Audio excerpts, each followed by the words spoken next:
उलेमाए हिंद के अध्यक्ष और पूर्व राज्यसभा सांसद महमूद मदनी ने कहा कि विदेशों में झूठ फैलाया जा रहा है कि भारत में मुसलमानों का नरसंहार होगा। आपको पहले महमूद मदनी का वो पूरा बयान सुनाती हूं, कायदे से ध्यान से सुनिए। आज इस पर सच्चाई से बहस जरूरी। जैसे बार बार लोग कहते हैं कि यहाँ की सिचुएशन ऐसी हो रही है कि वो होगा जेनोसाइड होगा मुस्लिम्स का, ये कहा जाता है बाहर, और कई मरतबा डायरेक्टली हमारे मुझसे भी कहा जाता है। तो मैं इसको मानने के लिए तैयार नहीं होता हूँ कभी कि ऐसी कोई सिचुएशन होगी। और मैंने अभी इत्तेफाक से आपके सामने वो जो बदबख्तों ने किया था काम आकर के वहाँ पहलगाम में, तो उसके बाद आराम से हो सकता था, बहुत कुछ हो सकता था, थोड़ा तो हो सकता था, ज़रूर थोड़ा सा तो ज़रूर हो सकता था, नहीं हुआ। तो इसके पीछे किसी सरकार का कमाल नहीं है, सरकार का भी कमाल है एक दर्जे में, मैं उसको डिनाई टोटल नहीं करूँगा, लेकिन सिविल सोसाइटी का कमाल है, बड़ा तो सिविल सोसाइटी का कमाल है कि उसने साथ दिया है और ये समझा है कि साजिश क्या है। जैसे बार बार लोग कहते हैं कि यहाँ की सिचुएशन ऐसी। अब आज महमूद मदनी को अचानक आभास हुआ कि हमारा समाज और सरकार ने पहलगाम की असल साजिश जो है उसको फेल कर दिया है।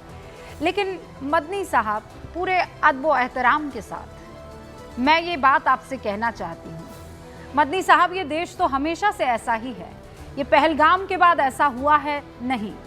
हमारे देश की परंपरा है, हमारी संस्कृति है, हमारे सोचने का तरीका ये है, यही है हमारे सोच की बात, सर्वधर्म संभाव। इस देश की बहुसंख्यक आबादी यही मानती है, सर्वे भवन्तु सुखिनः, सर्वे सन्तु निरामया, सर्वे भद्राणि पश्यन्तु, मा कश्चित् दुख भाग भवेत्। यानी सभी सुखी हो, सभी रोग मुक्त हो, सभी मंगलमय के साक्षी बने और किसी को भी दुख का भागी ना बनना पड़े।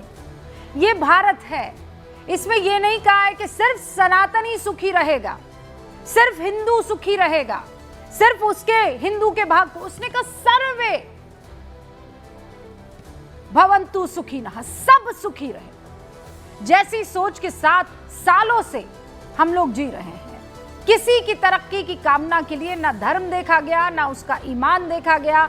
जो इंसान है वो खुश रहे, ये देश में कामना की जाती है। लेकिन सवाल ये उठता है कि आखिर इस देश में मुसलमानों को ये डरा कौन रहा है और किसको डर दिखाने से उसका फायदा होगा, और डर कौन सा कि मुसलमान खतरे में। आज महमूद मदनी जो बात कह रहे हैं, वो बात क्या वो अपने करीबी नेताओं को समझा पाएंगे, जो हर दिन कहते रहते हैं इस देश में मुसलमानों को दूसरे दर्जे का सिटीजन माना जाता है, दोयम दर्जे का उनके साथ व्यवहार किया जा रहा है। क्या वो आज माफी मांगेंगे कि हम गलत थे? क्या वो साजिश की बात मानते हुए कबूल करेंगे कि हाँ, जो हम कह रहे थे और जो नैरेटिव फैलाया गया था वो गलत? 2002 से एक पार्टी, एक नेता के लिए एक ऐसा ही नैरेटिव रचा गया। क्या वो नेता आज माफी मांगेंगे जिन्होंने बाबरी लिंचिंग को मोदी से जोड़ने की कोशिश की, जबकि घटना के दौरान खुद को धर्मनिरपेक्षता की चैंपियन कहने वालों का उस वक्त राज था? असल में महमूद मदनी जिस विदेशी साजिश की तरफ इशारा कर रहे हैं, उसे चिंगारी हमारी धरती से मिलती है। हर बार अखलाक, पहलू खान, जुनैद खान, तबरेज अंसारी की हत्या की घटनाओं को याद दिलाया जाता है, लेकिन हम ही वो लोग हैं जो पंकज नारंग, विकास यादव, कमलेश तिवारी, कन्हैया लाल, इन सबको भूल जाते हैं। इन घटनाओं पर पिन ड्रॉप साइलेंस होता है, जबकि हिंसा हुई है, दोनों तरफ से आरोपियों की लंबी सूची है और दोनों तरफ से विक्टिम्स की लंबी सूची है, लेकिन सेलेक्टिव होकर विक्टिम कार्ड एक नैरेटिव को सही दिखाने के लिए किया जाता है।